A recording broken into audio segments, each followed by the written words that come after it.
Saint John's Sasamusa, saint John's Rajapur के प्रबंधक परम आदरणीय श्री अमरेंद्र दुबे जी के घरे हम बैठल बानी। दुबे जी के हम सादर प्रणाम करतनी। बता दी कि दुबे जी के पिताजी बैठल बानी। आपके शुभ नाम जी? विंध्याचल दुबे। परम आदरणीय श्री विंध्याचल दुबे जी हैं। यहाँ वहाँ के पिताजी और यहाँ के बाबा जी हमारे गुरु जी परम पूज्य रामजी दुबे जी हमने के लगे बैठल बानी। यहाँ के आशीर्वाद देते रहे। हम एक बेर निवेदन करते हैं कि एक बेर हमरा मुड़िया पर हाथ धके तनी आशीर्वाद दे दी। हमरा कविता सुनावे के बाद कविता हम एगो एने लिखनी है। कोनो न कोनो विषय मिल जाला तो कोनो कविता लिखा जाला। जैसे हम कवि सम्मेलन में जाइले तो एगो परंपरा लोग बना ले। कई गो संचालक लोग हमरा के एक हिसाब से बुलावेला कि जब हमरा के बुलाई तो कहलो कि अवधू जी के लड़काई में शादी न हो गए।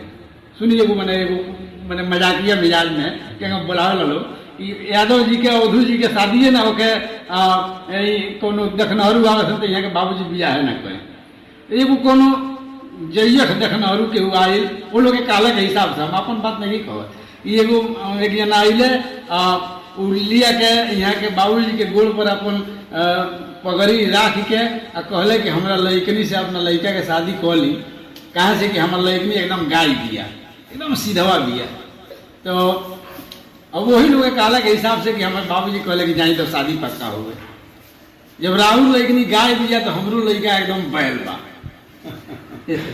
हमरो लड़का एकदम बैल बा, जाई शादी पक्का हो गए।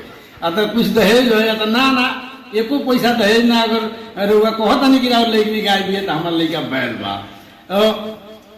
यही बात पर हमरा एगो बात मिल गई, एगो कविता लिखली। ये कविता में हम मनले बानी कि हमारे बाबूजी हमरा के बैल कहले बड़े, लेकिन कहाँ कहले बड़े वही जान एखन कहले जहाँ लोग कहत हो कहाँ कहले बड़े। कविता समझ जाओ।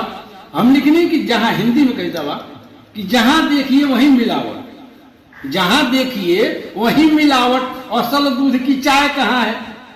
अब 2 नंबर के इस युग में अब नंबर 1 की आय कहाँ है। दुल्हन गाय मिली है यदि तो दुल्हा अपना भाग्य समझ ले, वरना इस आधुनिक काल में लड़की कोई गाय कहाँ है।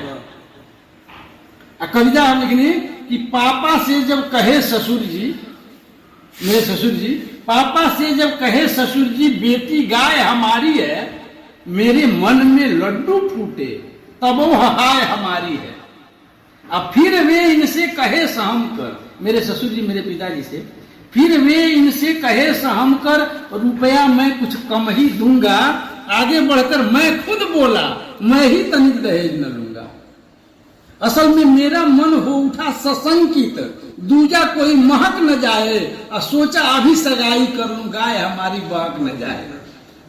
अब मुझे देखने वालों के सम्मुख मुझको बिगड़ैल कह दिए। मैंने कहा दहेज न लूंगा, पापा मुझको बैल कह दिए। यही की बात है कि मेरे पिताजी मुझे बैल कहे हैं कि मैंने कहा दहेज न लूंगा, पापा मुझको बैल कह दिए। चलिए उस दिन के बैलपन पर भी मुझे गर्व है भाई। ऐसा अगर नहीं होता तो गाय न होती मिली लुगाई।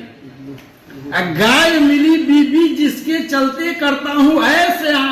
उन्हें मिली है भैंस, लिए है जो दहेज में कैसे। खत्म हुआ रुपया दहेज का, फिर तो है ठन ठन गोपाला। जिन्हें मिली है भैंस वे सभी फिर रहे हैं कंठी माला। अब मेरी बीबी गाय मिली है, मुझे देख हर्षाती है। घर जाता हूं अगर कहीं से हंसकर गले लगाती है। घर है दूर नहीं है तो भी वह पड़ोस से लाती है। रोज मुझे सोने से पहले गर्मा गर्म पिलाती है। अब भाई भैंस मिली है जिसको, भाई भैंस मिली है जिसको, वह जीवन भर रोता है। कभी भैंस की पीठ तो कभी साड़ी उसकी धोता है। अब बाहर हम दोस्तों से कहता बीबी मेरी सीता है, भीतर है गम का मारा दिन दिन भर दारू पीता है। जो दहेज लेकर आई है बाघिन जैसी रहती है, वही काम उसका पति करता जो वह बाघिन कहती है।